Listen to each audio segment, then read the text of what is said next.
In 2023, in Brazil, a black woman earns, on average, 57% of the salary of a white man.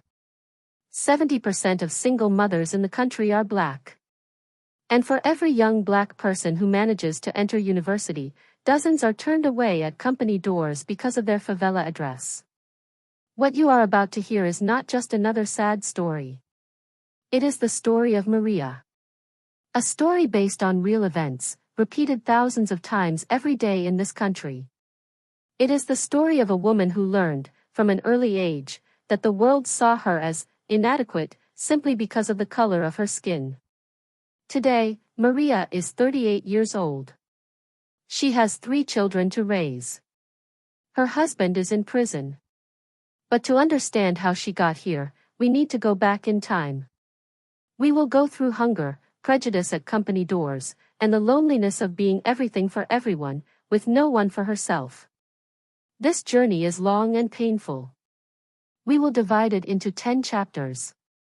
If you want to stay with me and hear Maria's complete story until the end, remain here. The girl who learned to make herself small. The year was 1993. Maria was 8 years old. She was the eldest daughter of Dona Nilza, a maid who left home at 4 in the morning and returned at 9 at night. Her father? She never knew him. At 8 years old, Maria already knew how to cook rice, how to take care of her younger siblings, and she already knew that at school, the teacher always asked her to clean the blackboard, but never to be the line leader. Maria told me that one day at school, a little white classmate asked to touch her hair. The teacher laughed and said, "Guys, her hair is hard, it's different from yours." Maria told me that that day, she came home and spent hours trying to straighten her hair with water, thinking she was dirty. She didn't know that the problem wasn't her hair. The problem was how the world saw her. It was around this time that the lack of money really hit hard. There was one week when there was only flour and water at home. Maria remembers hunger hurting her stomach, but hurting even more in her chest when she saw her little brother crying from hunger. She almost dropped out of school in the 4th grade to work and help her mother. But Dona Nilza, with all her strength, said, "You will study, my daughter. You will be more than me. Because being a maid in this country is being nobody." Maria didn't understand it then, but she held on to that. Maria's childhood ended early. But adulthood would demand an even higher price. This was the foundation of everything. The weight of the address on the résumé. The year was 2003. Maria was now 18 years old. She had finished high school, studying by candlelight when the power went out. Now, she wanted a formal job. Something simple, administrative assistant, receptionist. Something that paid minimum wage and provided dignity. But Maria quickly discovered that the name of the university isn't the only thing that matters on a résumé. The zip code weighs heavily. And skin color weighs even more. She told me about an interview she never forgot. It was for an office girl position. The interviewer, a middle-aged white woman, looked at Maria, then at her résumé, and asked, "What's your address again?" Maria replied, "Jardim Angela." The woman sighed deeply and said, "It's far. And here we need someone with a good appearance to circulate in client offices." Maria, still naive, asked, "But ma'am, I'm wearing a skirt and blazer, what's wrong with my appearance?" The woman changed the subject. Maria understood years later, good appearance was a code. A code for not being black. She spent months like this. Going from company to company. Hearing no in every possible way.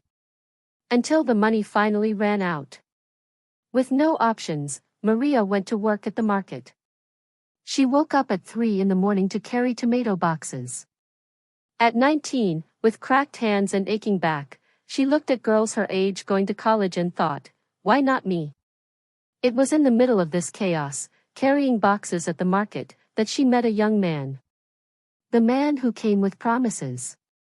The year was 2005. His name was Carlos. He was older, worked as a bricklayer's assistant, and had a sweet way with words. He told Maria she was a queen, that she deserved the world. For a woman who had only heard "no" her entire life, hearing "yes" and "you are beautiful" was like a balm. Carlos wasn't a saint. Maria later found out he had a police record. It was kid stuff, he said. It was a mistake. And Maria, pregnant with her first child and starved for affection, believed him. In the first few years, it was difficult, but it was life. They rented a shack. Carlos worked in construction and Maria, even while pregnant, continued taking and ironing to supplement their income. But the money from construction was never enough. The bills came and the salary disappeared. Until one day, the police knocked on the door. Carlos was involved in something bigger. It wasn't just theft anymore. It was drug trafficking. He was arrested. By then, Maria already had 2 children. The third was on the way. The prince's dream ended the moment the handcuffs clicked shut. She was left alone. With a big belly, 2 small children, and a rented shack to pay for. Love turned into grief. And grief turned into despair. The solitary birth. The year was 2006. Maria was in her 8th month of pregnancy with her 3rd child. Carlos had been in prison for 3 months. She had no money for the baby layette, no money for milk, no money for anything. She continued working at the market until her 7th month. Carrying boxes, feeling the pain in her back, hiding her belly so her boss wouldn't fire her. When she went into labor, she was alone at home. The older children were at school. She had to call the ambulance herself. At the hospital, she remembers looking at the ceiling and thinking, what if I die here? Who will take care of my children? The birth was natural, but complicated. She lost a lot of blood. She was hospitalized for 2 days. When she was discharged, no one was there to pick her up. She held her newborn in her arms, got on the bus, and went home. On the bus, an elderly woman asked, "Where's the father, my dear?" Maria replied, "He's working." She lied. She didn't have the courage to tell the truth. Arriving home, she found her 2 older children locked inside, hungry, waiting for their mother. She sat on the floor, nursed the baby, and cried silently so the children wouldn't see. The days of hunger. The year was 2007. The baby was 1 year old. The others were 3 and 5. Maria couldn't find a steady job because she had no one to leave the children with. She did odd jobs, washed clothes for others, ironed, cooked for wealthy families on weekends. But 1 month, the money didn't come. She paid the rent, but there was nothing left for food. For 3 days, the children ate only cornstarch porridge and water. On the 3rd day, her middle child looked at her and asked, "Mom, is there food today?" Maria smiled and said, "There will be, my son." She left the house, walked to the city center, and asked for food at a restaurant door. The owner looked at her, saw the belly of someone who had recently given birth, and gave her a plate of food to take home. Maria told me that on the way back, she walked slowly so she wouldn't drop the food. She served the children first and said she had already eaten. She hadn't.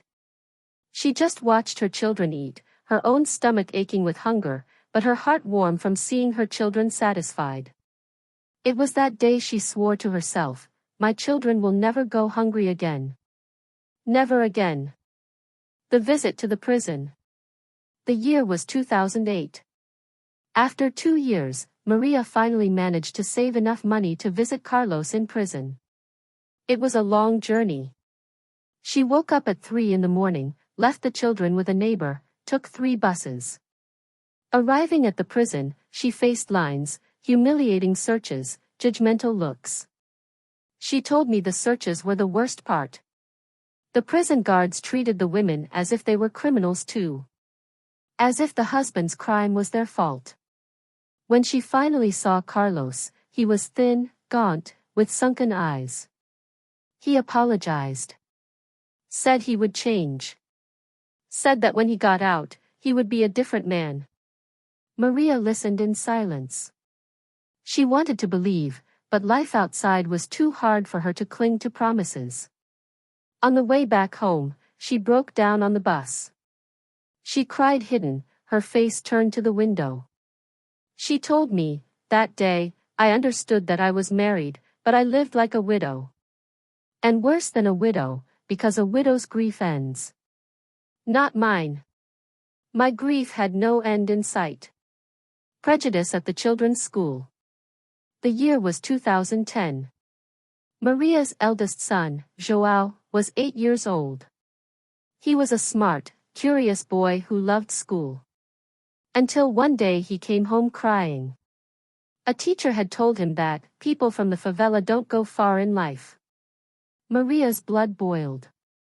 The next day, she went to the school.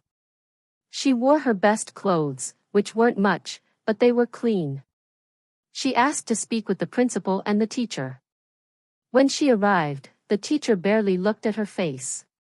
Maria said, "You told my son that he won't go far in life. I want to know why." The teacher replied, "It wasn't exactly like that, you misunderstood." Maria didn't stay silent.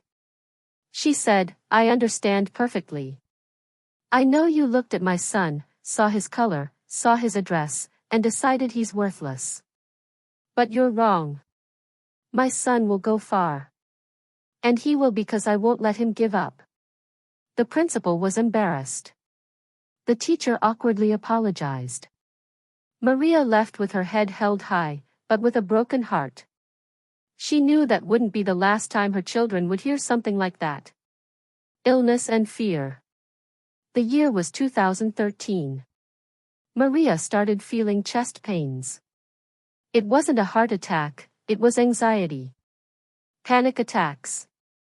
She would wake up in the middle of the night sweating, her heart racing, thinking she was going to die.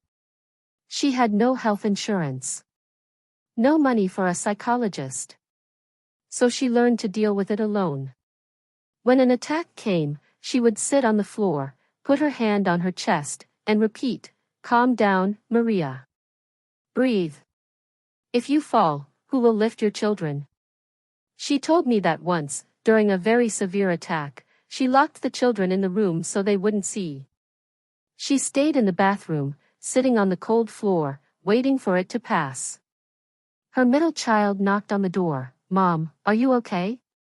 She replied, "I'm fine, my son. Just a minute." She learned that getting sick was a luxury she couldn't afford. A single mother can't get sick. A single mother can't weaken. A single mother has to be made of iron, even when her body begs her to stop. The first achievement. The year was 2016. After years of saving penny by penny, Maria managed to make a down payment on a financed home. It wasn't a big house.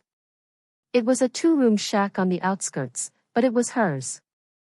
When she signed the contract, she cried. The bank employee asked, "Are you okay, ma'am?" Maria replied, "I am. It's just that this is the first time I've put my name on something that is mine." She told me that on the first night in the new house, she couldn't sleep. She walked from one room to another, running her hands along the walls, repeating, "It's mine. It's mine. It's mine." The children were happy. For the first time, they had a room of their own. It wasn't big, but they didn't share it with rats or cockroaches. It was theirs. Maria looked at her children sleeping that night and thought, "I did it. I got them off the street. I gave them a roof. Now there's the rest," but the first step was taken. The return and the new beginning. The year is 2024. After 18 years in prison, Carlos was released. Maria was there at the gate. Not out of love, but out of compassion. He was the father of her children. He had no one else. Carlos came back different. Older, quieter, his eyes dim. He was no longer the man she had known. He tried to help around the house, cooked, cleaned, took care of the boys. But the hurt was too great. Maria told me, I married one man, prison gave me back another. I don't feel love for him, but I feel pity. And I don't know which is worse. Today, Maria is 38 years old. She works as a cook at a public daycare center. It's close to home, she can see her children during lunch. She learned to make brigadeiros to sell and supplement her income. Her children are growing up. The eldest is 18 and just passed the university entrance exam for pedagogy. Maria cried when she found out. She told me, the teacher who doubted him must be watching now. He's going to be a teacher. He'll be more than she ever imagined. Maria still wakes up early. Still fights for every penny. Still looks in the mirror and sees gray hair appearing before its time. But when she looks at her 3 children, seeing them in school, seeing them healthy, she knows she has won. She told me a phrase I will never forget, society told me my whole life that I wasn't capable. That I was too black, too poor, too alone. That my son would never be anything. But I look at my children and I see that they are standing because I didn't let them fall. The eldest is going to be a teacher. The middle one wants to be a nurse. The youngest wants to be a soccer player. And me? I am their mother. And that, no one can take from me. Conclusion. Maria's story is harsh, but it is real. It is the story of millions of black women in this country. Women who wake up before the sun, who face prejudice, who raise children alone, and who still find the strength to carry on. It's not a story with a happy ending, because the struggle isn't over. Maria still faces lines at health clinics, still hears jokes about her hair, still gets searched in supermarkets as if she were a thief. But she continues. If this story has touched you in any way, share it with someone. This story needs to be told. Needs to be heard. Needs to be remembered. Dedicated to all the black women who build this country with their own hands. You are not invisible. Dedicated to Dona Nilza, who didn't live to see her granddaughter graduate, but who planted the seed. Dedicated to João, who will become a teacher and will change the lives of other children. And dedicated to Maria, who never gave up. So, did you make it to the end? What did you learn from Maria?